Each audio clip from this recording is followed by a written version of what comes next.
Hello. Welcome to A Couple of Sassholes podcast. I'm Brooklyn Johnson. And I'm Heather Terry. And for anyone who doesn't know, this is our power hour of true crime where we talk about fucked up people doing fucked up shit, usually for fucked up reasons or sometimes for no reasons at all. That's right. And usually it's a power hour. Yes. However, you did a power 2 hour.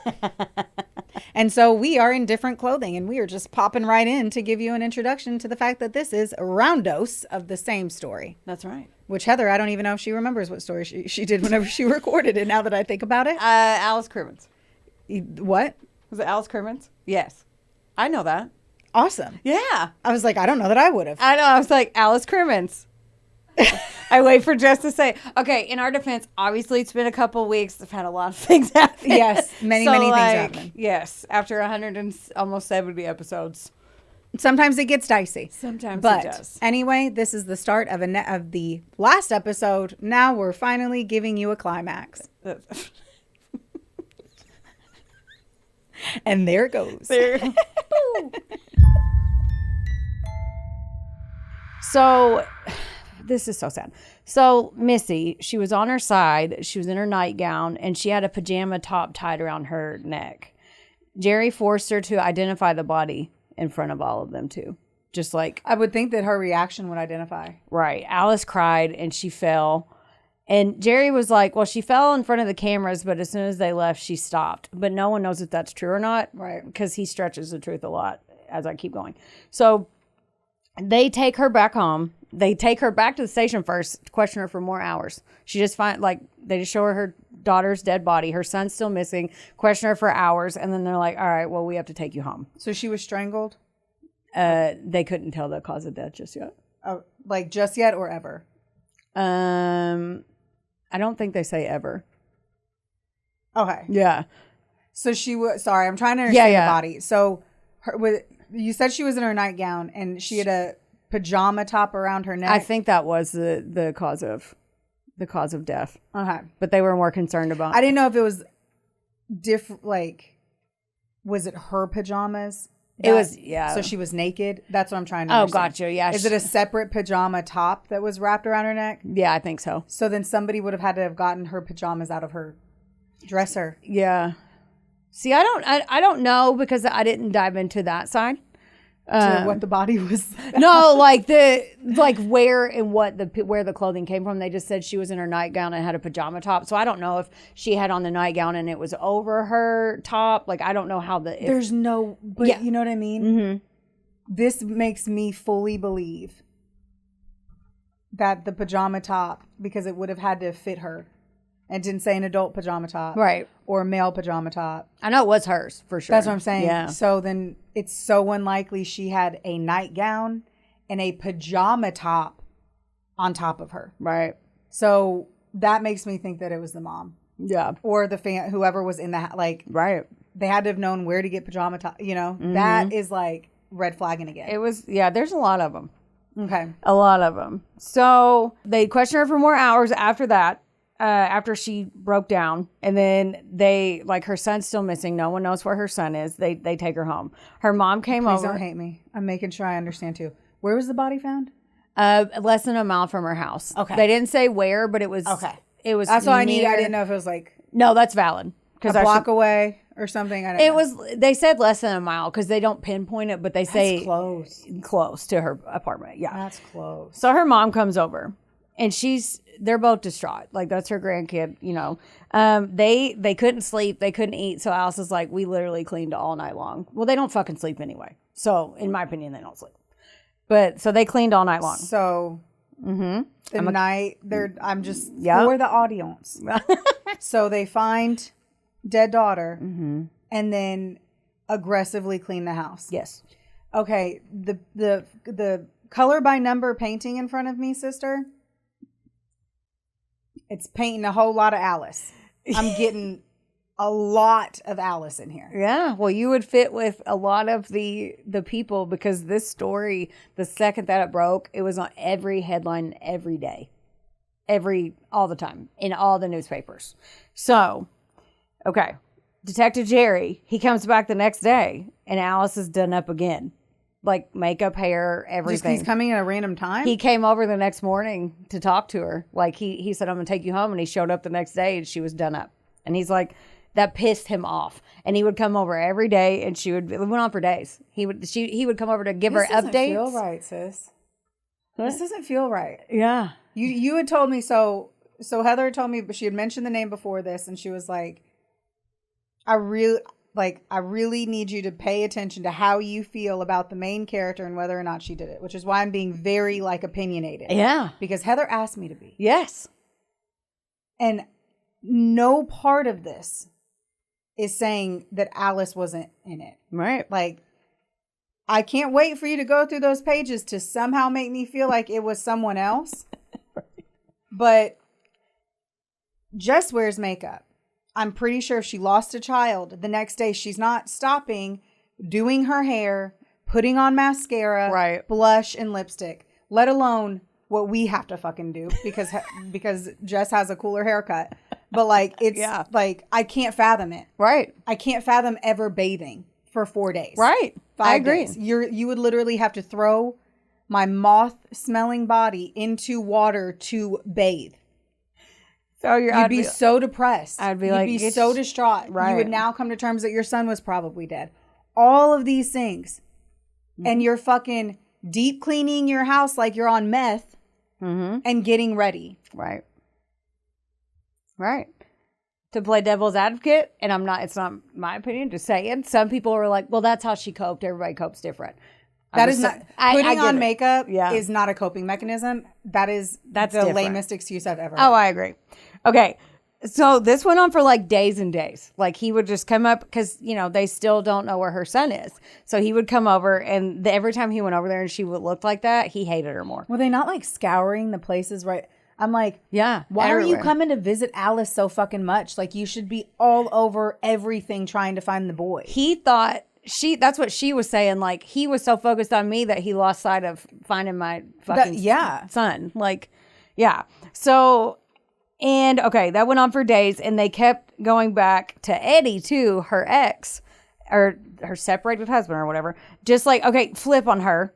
Just flip on her. I need you to flip on her. And he's like, she wouldn't do this, and I didn't do it. So will you please stop? Like, get out of my face. I didn't do this. Find my son. You already found my daughter. Find my son.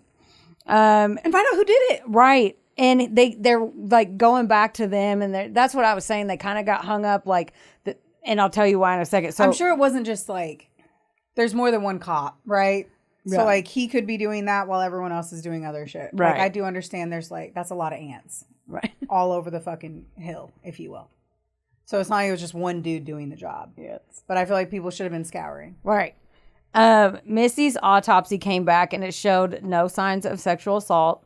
Her stomach contents, which play later in the trial, showed carrots, potatoes, string beans, which, like I said, Alex bought at the market, macaroni, chewing gum, and some small dark brown seeds. Now, Jerry's like, all right, we got her, because there's no veal.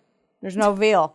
Jerry's like, she lied about the veal. She's lying about everything. Fucking idiot. I know. And or she didn't eat the veal. I know. And I'm like, he goes, well, some people were like, well, maybe she just wants to look like a good mom. I'm like, or maybe her kid was like, I don't want veal. I'm 4.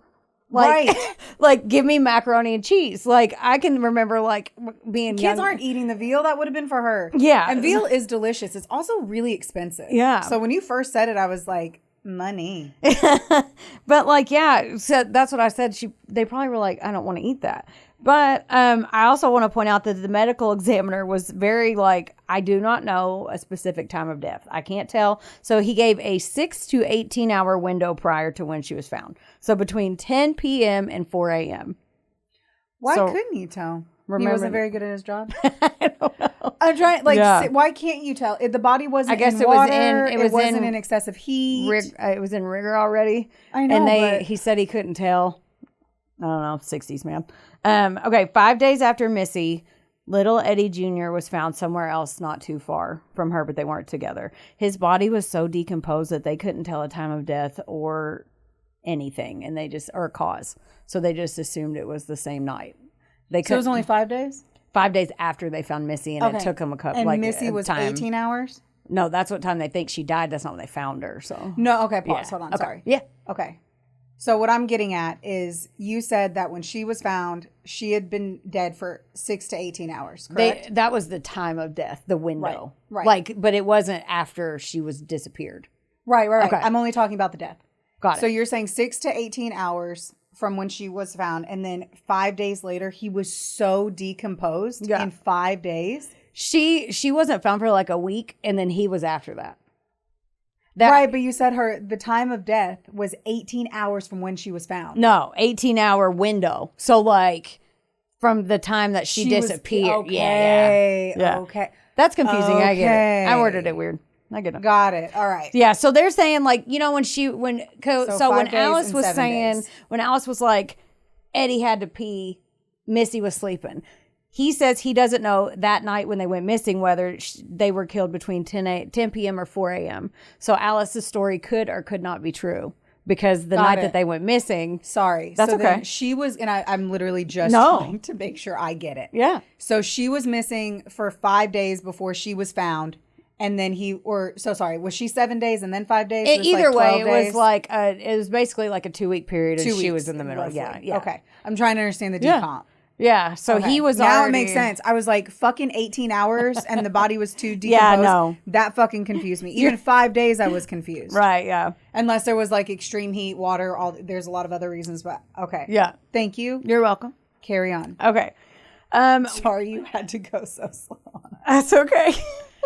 My math didn't math because I didn't hear you right. So one theory... about this was that they were both killed because the kids were super close. Like Eddie called her his little sister my Missy. His dad took him on a camping trip, just the guys, and he had to come back early because he missed her so much. So like they were tight, which obviously they kind of had to lean on each other a lot, I feel like. Yeah. Since they were in a cage. Well, and they were like only 1 year apart. Mm-hmm. So that's unbelievable to be that close in age. And it didn't sound like they got a lot of play dates because she was too busy fucking. Right. So I'm sure. After this, both of their kids are passed, sadly, and Eddie and Alice try to reconcile.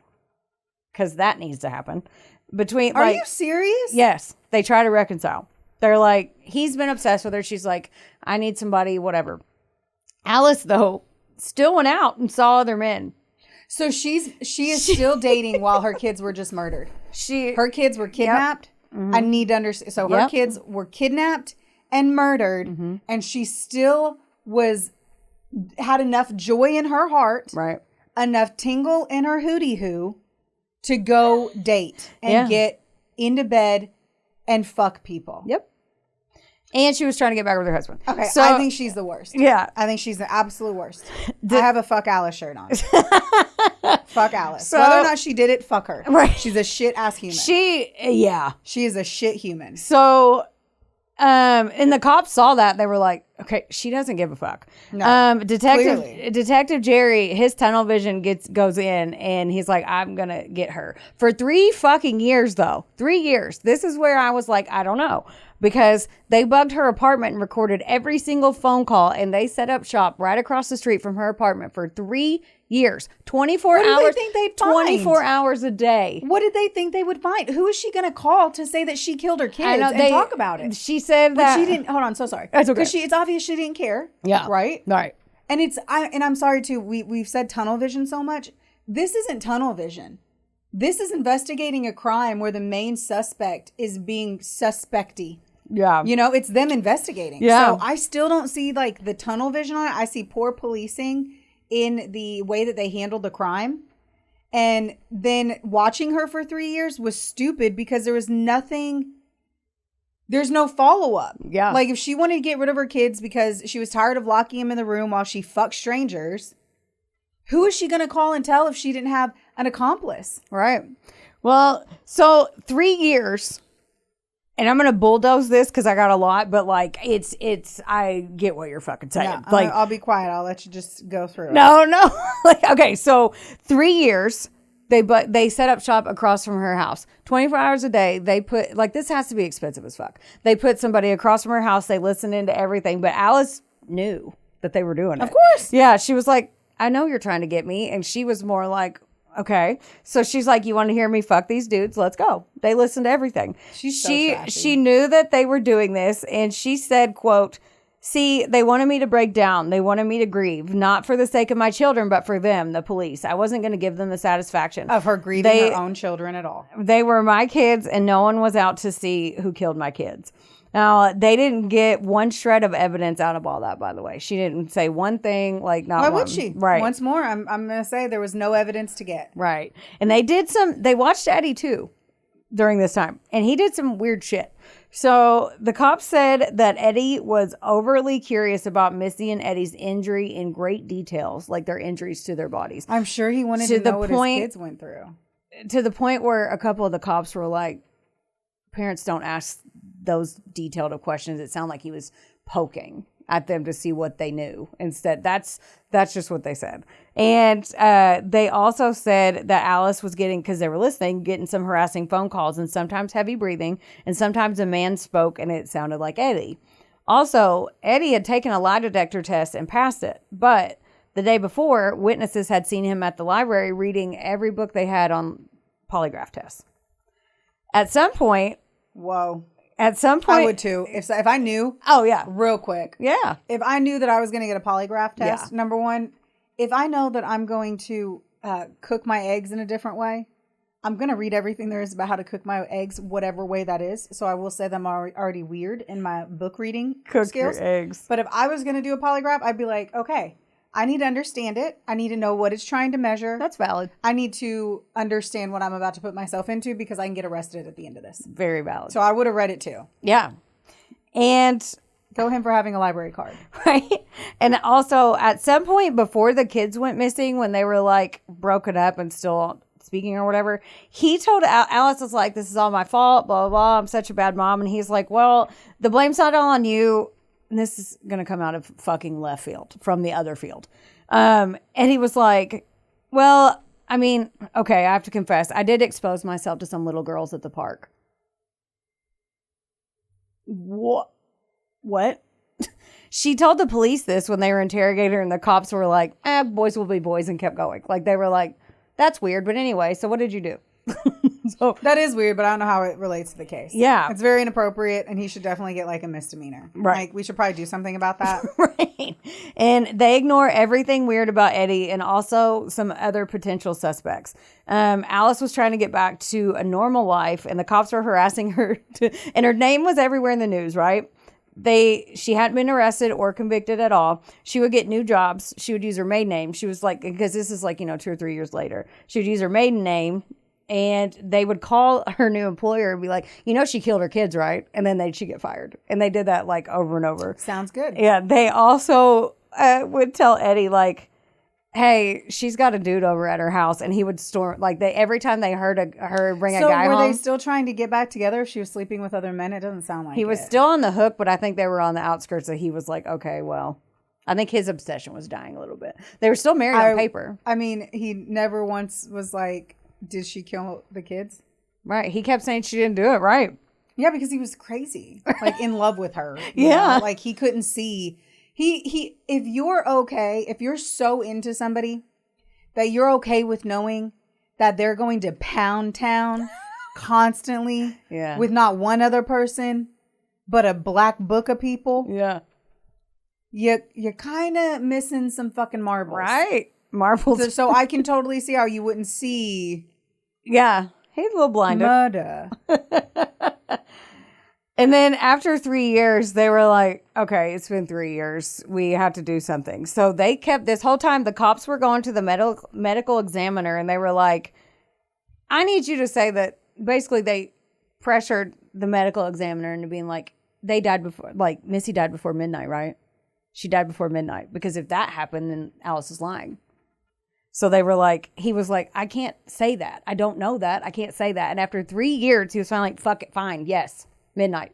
I would have hoped that they would have had better ways to like confirm timelines then. Yeah. Like 3 years later, he was now able to be like the capillaries in this part of the body had, know, truly. Yeah. That's how cold cases are solved. Yeah. We have new techniques. Right. So I don't. Yeah. And so then with his. Because him coercing, being coerced into stating like in a firm time, he can go to jail. Mm-hmm. So I also feel like if somebody was nagging me to confirm a time, I'd be like, go eat a dick, Joe. I'm not going to lose my job and go to jail to lie on this fucking report for you. Yeah, well, he did. He did. But you don't know for certain that he lied. You're my going through assumptions.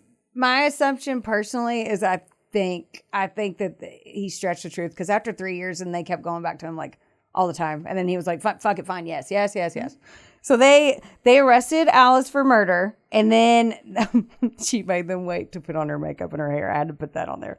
So they also had gotten an anonymous letter that turned out that was turned in by a nosy neighbor, and then a neighbor, and she had nosy names, a nosy neighbor, and she had been known to embellish her stories. Like, everybody was like, "Oh, that's just Sophie." But this was anonymous at the time. Here is the letter. Always got to read. You don't have to read it. You want to read it? No, I don't want to read it. Oh, then don't read it. Anonymous letter.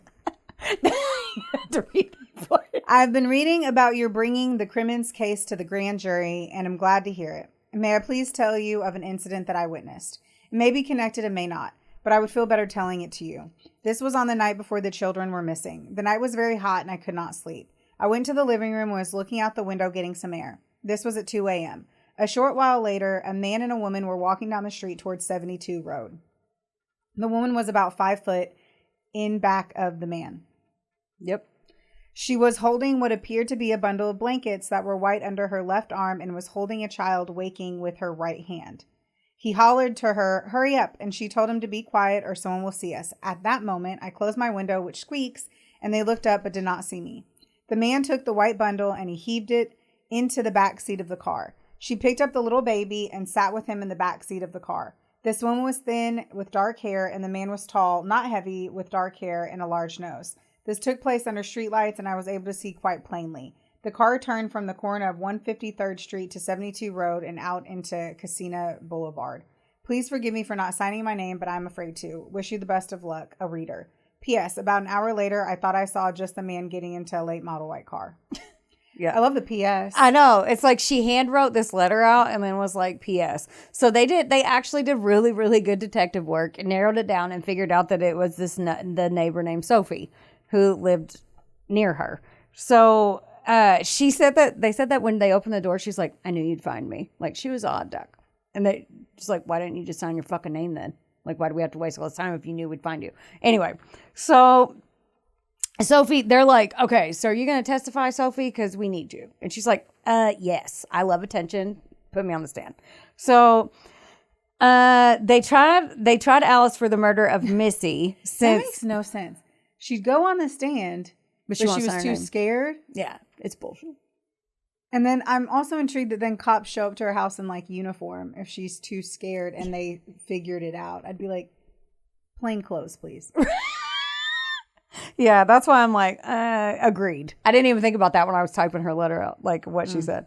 So they tried Alice for the murder of Missy since Eddie's results couldn't be determined, and she was arrested, and then she posted bail. Now, months and months went by before a trial date was even set, and then in America, we have the right to a speedy trial. And so her lawyer's like, okay, can we do this or drop it? Like, what are you doing? Yeah. Like, dismiss it or let's go. Like, we're tired of this. And by 1968... So 3 years later, the judge is like, yeah, you guys need to do it. Like, move forward or I'm going to throw it out. So they move forward. And from what I gathered, Alice didn't get a fair trial from the jump. Whether you think she's guilty or not, she didn't get a fair shake. So the jury was 12 married middle-class white men, a.k.a. 12 Detective Jerrys up there. And by the way, Jerry had been quoted saying...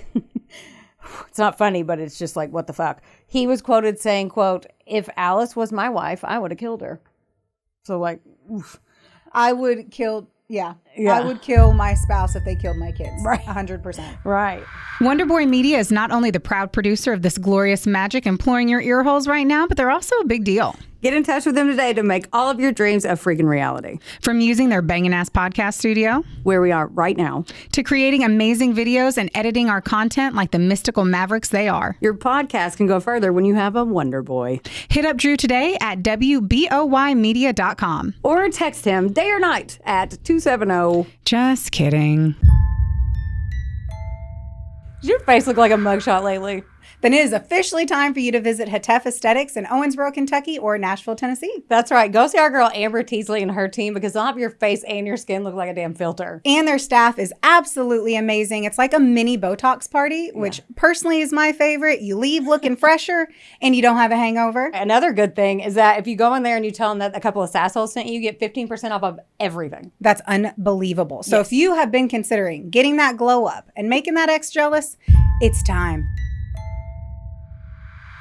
And Jerry got on the stand, and out of nowhere, he's like, oh, there was dust on the dresser by the window, but it wasn't in any of the police reports or photographs or anything. And he's like, they couldn't have gone out the window because the dust wasn't disturbed on the dresser. Mm-hmm. The medical examiner gets up there with his news story and says that she had passed away before midnight. And then Sophie, who wrote the letter, has a ton of new details outside of her letter that she didn't have before. And she even points at Alice in the courtroom and is like, that's who I saw. Like, points at her. And now they went to Sophie's place, and there's no way that she could have seen that much detail or even heard what they were saying from how far away her apartment was. Yeah. Now, and she gets up there and she's like, Sophie's like, yeah, I heard Alice talking about her pregnant dog, which that's obviously a lie because the dog gave birth 2 days after the kids went missing, and it was a surprise. Like Eddie was like, we didn't know that dog was knocked up, and neither did Alice. So how did she know that the dog was pregnant? Sophie was saying she made it up. Right, but how did Sophie know the dog was pregnant? She said she heard her. She heard Alice say it. Oh, like how did she ever know the dog was pregnant? Oh, I don't know. Because Alice probably heard it. Alice saying she didn't know the dog was pregnant. She also didn't know where her kids were. Now, remember Joe, her sometimes main friend? Yeah. So the cops have been hounding him to flip on her. He was like, they even went so far as to use truth serum on him. Like, and he didn't know anything even when he was under, and he didn't know anything. Of course he didn't. He was like a boring fuckboy. Yeah. And he was like, I don't know anything. And they still thought he was lying. So on a break during the trial, this is mid-trial, Alice is with her lawyer on a break. Joe goes in there and he's begging her, I need you to marry me. Please marry me. I want you to marry me. And she's like, isn't he married? I'm just he was married with 7 kids, right? Yeah, but at this time they were on the rocks. Like, he lost his job, he was drinking all the time. Was he still married? On paper, I don't know. So, like, okay, that makes no sense. So on a break during the trial, Joe goes in there and he's like, please marry me. And she's like, can you please get the fuck out of here? My kids I'm on trial for the murder of my kids. And then he was like, she's like, I didn't even really like you that much back then. Like, we had fun. It wasn't that serious. And he's like, what the fuck? So she says no. And he's like, okay, well, will you go talk to my wife for me? Because she's mad at me and she's threatening to leave me. So she's like, please marry me, please marry me. She's like, no. And I'm on trial for murder. My children are dead. And then he's like, oh, well, can you talk to my wife? So, okay. I'm going to act like I'm not even going to address any of that. Yeah. I'm just going to let the silence do the talking. Okay. And then, so when she's like, and she, you know what, Alice says, sure, I will talk to your wife for you. Like, basically, please leave me alone. He left, and then he went straight to the prosecution and sided with them. But here's why. They kept digging into Joe because they're like, we got to get something on him to get him to flip on her. He knows something, and we have to get dirt on him. So they found leverage. They found out that Joe used to go to drag bars in 1965, which was very hush-hush back then. And he was also married with 7 children. And he was in 1965. He was also dating a trans woman named Ramona and did not want anyone to know that he was bisexual. Not a one. So the cops are like, okay, if you don't tell us, we're going to tell everybody that you're bisexual. And he was like, oh, no, please no, because back then it's taboo. Just lie and say it didn't happen. Right. And you've been cheating on your wife for years. Right. And you literally just proposed to a known murderer during the court proceed. Like, yeah, you are trash too, dude. Yeah, yeah. And why are they jumping on Joe's dick? It's like, go after like anyone else in her Rolodex of Tony. Fucking dick. Yeah. Like, so think, yeah. Poor police work. They call Joe up to the stand, and he tells a story that he's never told before to anyone. It didn't match any statements that he's ever said or nothing. Like he says, all of a sudden he's like, well, Alice told me that, well, Joe, if you just would have come over that night, none of this would have happened. And she asked for forgiveness for killing Missy. And Alice in the courtroom jumps up, starts screaming. She was like, Joe, how could you do this? You are lying. You are a liar. Like, why are you doing this? Obviously, we all know why she did it. He did it. But the defense kind of did a shitty job for Alice, too, from what I read in, like, the court stuff. They got desperate and did something that most of them don't do. They put Alice up there. Because they had nothing to say she didn't do it. Like, it's hard to defend someone when all the evidence points that they did it. Right. So then they have to bring her on. Right. And it backfired bad. So it wasn't going to go well. At one point, the prosecution asked her if she's ever been, I don't know, where they're like, have you ever been swimming at Joe's house? And she's like, yes. So like everything she said before, she was like, before this point from like on the show and everything, they were like, everything was going, like they were sympathetic. And even though she had been painted in the newspapers as already doing it pretty much. And then everything's going well. She seemed like a normal grieving witness, mother, whatever. But then they're like, so have you ever been swimming at Joe's? And she's like, yeah. And they're like, what were you wearing when you went swimming? And she said, one time a bathing suit and one time no bathing suit. And they said, where were your children when you went swimming without a bathing suit at Joe's pool? And she said they were dead. So after a long-ass deliberation, based on the medical examiner's testimony, she was found guilty of manslaughter of Missy Crimmins and got 5 to 20 years in prison. Alice was quoted saying that it was awful how distorted they took the facts and played them in their favor, and it was never really like that. That was her stance. Like, yeah, I was fucking around, but I was a horrible mom. Yeah, and that was her stance. Didn't care at all. Mm-hmm. I didn't love my kids. And that was her stance. So her stance was like, I actually didn't care about my children at all. Right. I'm asking. No, I think her stance was that like she was promiscuous and went around and fucked around. She was not a great mom. She never claimed that she was, but I think that she was like, yeah, I fucked dudes, but I think she used the fact that she had a shitty reputation as the excuse for like she acted like she was a victim, and I truly believe she killed her kids. That's valid. I truly believe that she killed her kids, and she can't hold any accountability whatsoever in her life. She wanted to keep partying, keep fucking around with guys. She didn't want to have to fucking deal with her kids. She locked them in a room at night. She never paid attention to them. Fucked up. Stayed up all night, left them in the room, most likely went on a yacht and left them for days. Right. When they died, she didn't cry. She wasn't upset. She grieved in no possible way. Right. In no possible way. Very shitty. And then literally it was like, it's just because I'm a whore, you guys are blaming me. Right. Like, I am who I am. Yeah. Yeah. See, this is what I wanted to know, because most people side with. But who do you think, like, what part are you going to get to where, like, there's someone else? Like, is there ever a suspect? Like, why do you think that she didn't do it? I'll get to a couple other. Yeah. I don't know if she didn't have anything to do with it, but I don't know if she was there was.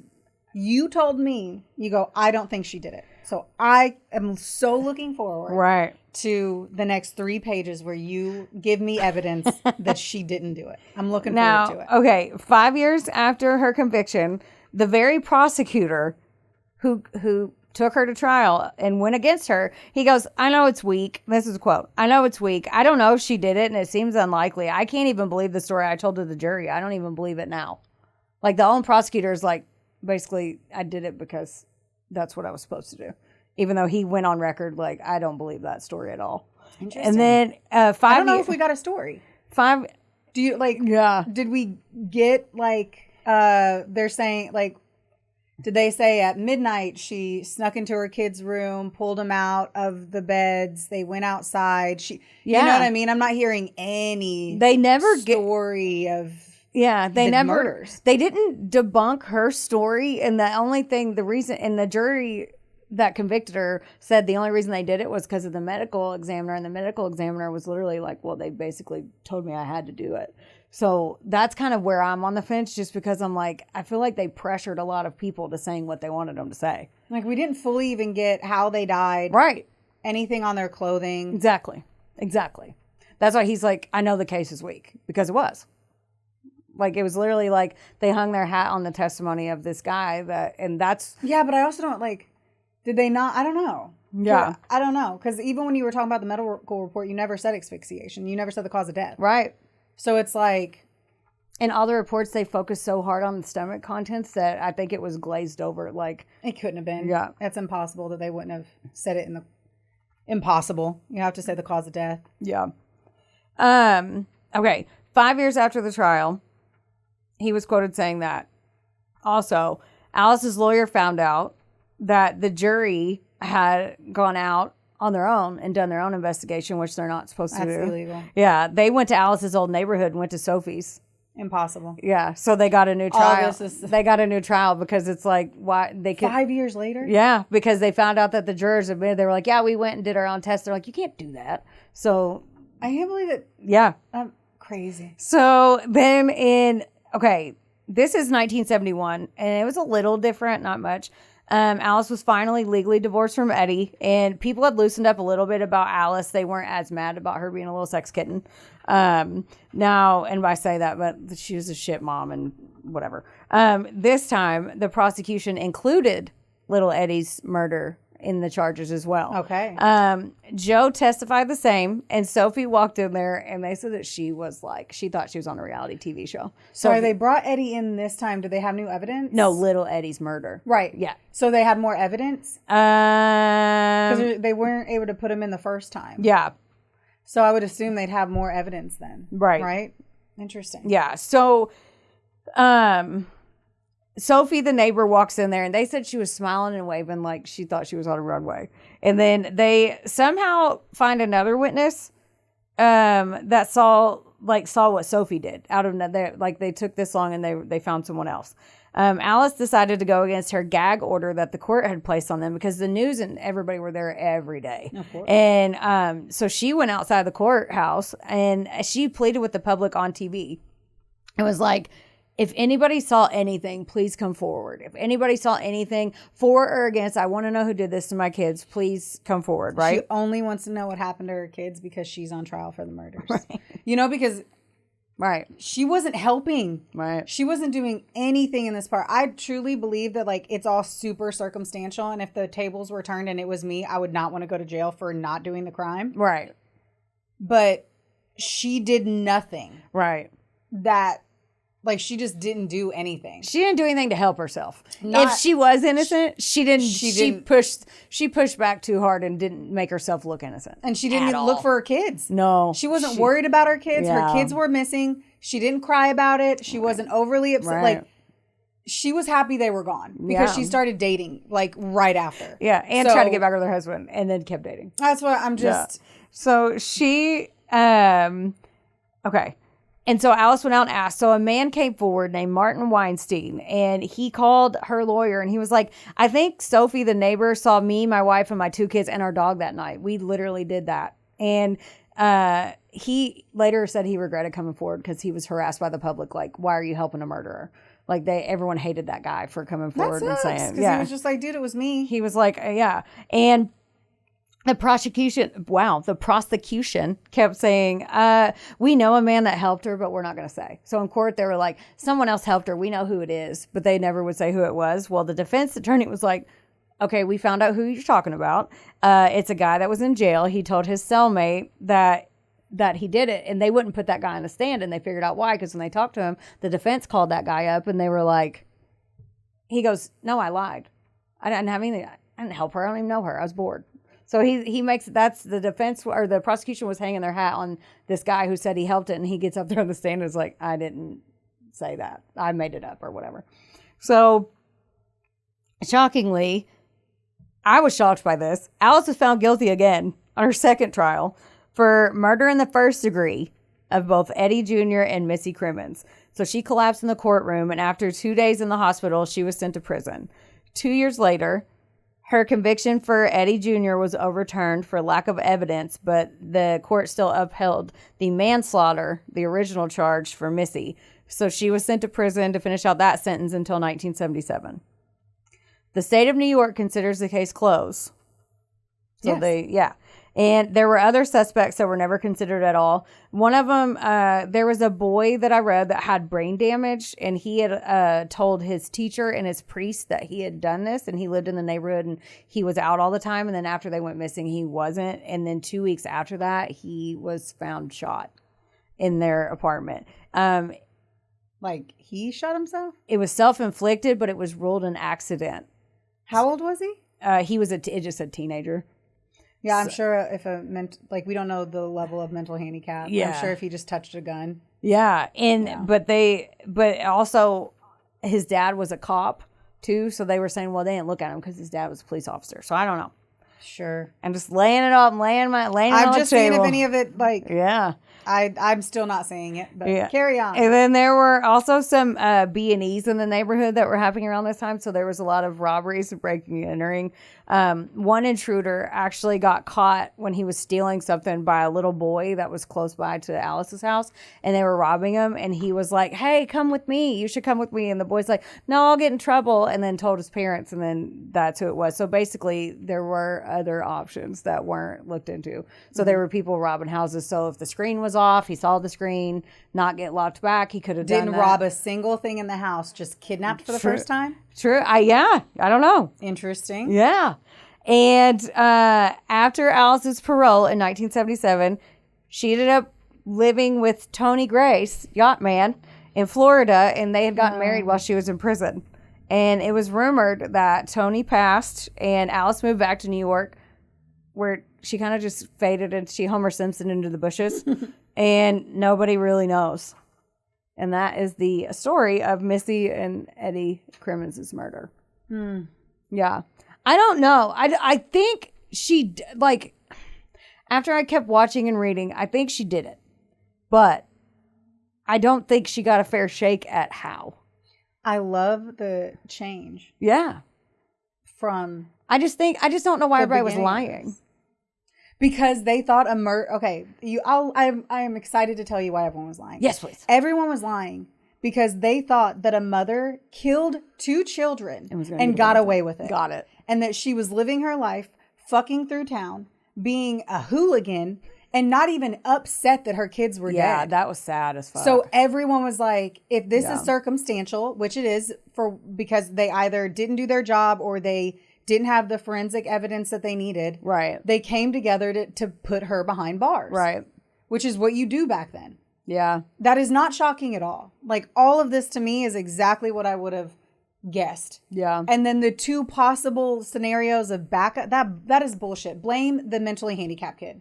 Yeah. Blame, we're blaming a handicapped kid because it was an easy thing to say, and we're like, they never looked into it. Well, I mean, he did tell his priest and his teacher, though. But, and then did he say it? But I want to know the date and the time, and if it wasn't public record, and his actual handicap level, because if he was extremely handicapped, that doesn't matter. Right, that's true. And then he accidentally shot himself with a gun.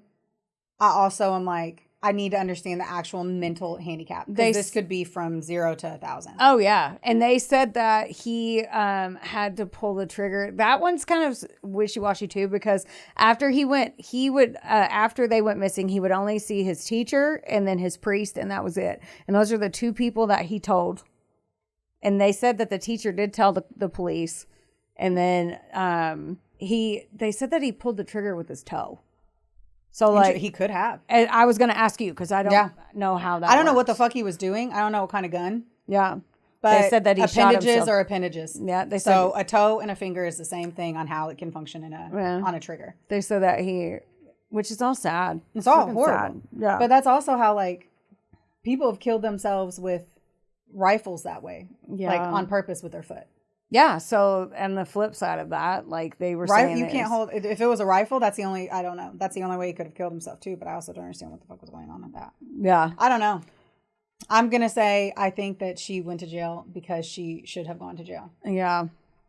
After hearing that's why I was interested, because me solo researching, I was like, I don't think she got a fair shake. Which she didn't. She didn't because people lied. Yeah. Even if she didn't. Yeah. I don't know. It's I feel like there's too much of a lack of information on this one too. Not for a lack of your research. I want to make that clear. There's a whole book that I But didn't have time to read. like there's, and I'd love to read that. Yeah. And like understand, because I feel like this has so many layers. A ton. And I just don't think, in the sake of the amount of the time of this podcast, that we really got to get into those layers. Right. But I had like, the number one thing is what she was wearing, Missy, when she died. Right.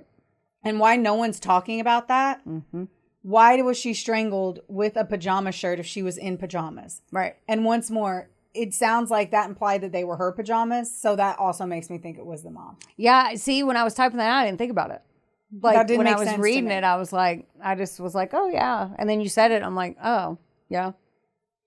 That's the great thing about our podcast is that when we have, I forgot the fucking camera was there. I feel like I feel like you know, you read Gone Girl, and like she had set that one up specifically because she knew her husband had a poor way of like feeling emotions, and like a little autistic in the sense that he wouldn't handle it right. Right. She knew his personality wouldn't handle it right. So she knew that he would look guilty. Mm-hmm. What Alice did is beyond looking guilty. Yeah. Like, it's not, oh, I'm a little weird around people, or I'm camera shy, or I'm so hot that random people talk to me and then I giggle at the wrong time. Yeah. It's not that. Right. This is her. She truly, blatantly made it very fucking apparent that she did not care that her kids were missing. And that when they died, she carried on as if it never happened. Mm-hmm.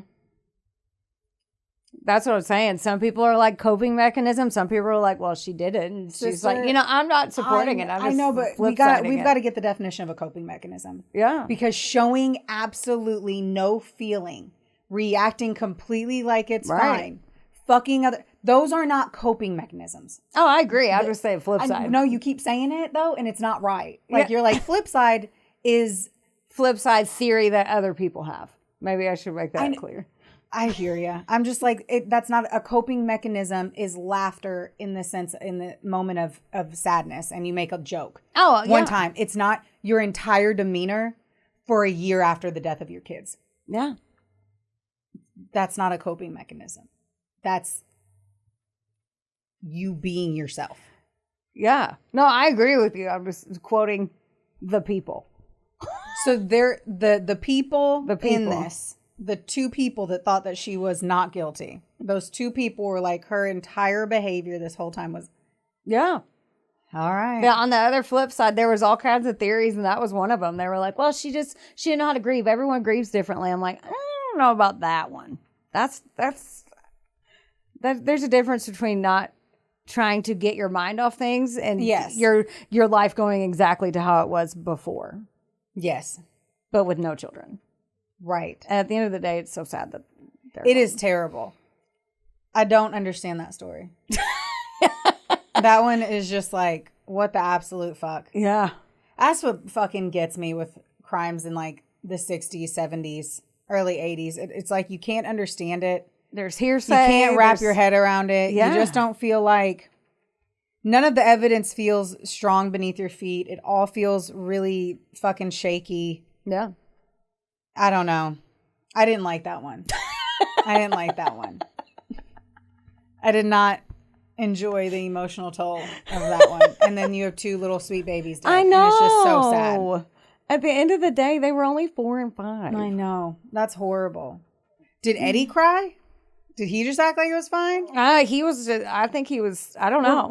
You know what? You're saying the coping mechanism thing, and I'm over here like, I don't know. I'm over here thinking right now, is that the era? It was the 70s, so they were, or the 60s, they were that way. And I'm like, no.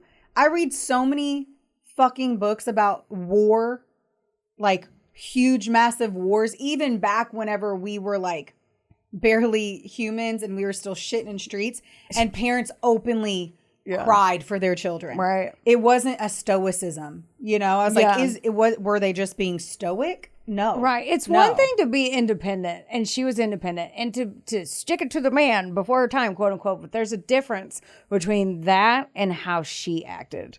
Like, she went way too far if that's what she was trying to get across. Right. And I also I hear that she was like independent. She was only independent because she lived on her own. She relied on men Yes. to fill her cup in every capacity. Very valid. Like point. she was not able to sit in her own anything. Yeah. And she used dicks like people use Kleenexes after a sad day. I don't understand.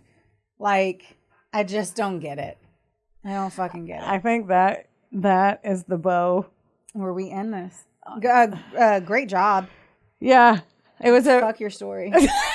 And fuck Alice. I mean, you know what? Like, I feel shitty for being so anti her, but I'm like, based on that, I'm still anti her. See, that's why I said I don't know. I don't think she did it, but I want to hear your opinion. And like, just talking to you, I'm like, she looks pretty. Because I got to hear a different side besides only what I was reading and thinking alone, you know? Yeah. So it's different when you talk it out. Let us know what you think, guys. Right. Comment. Yeah. Also, rate, review, subscribe.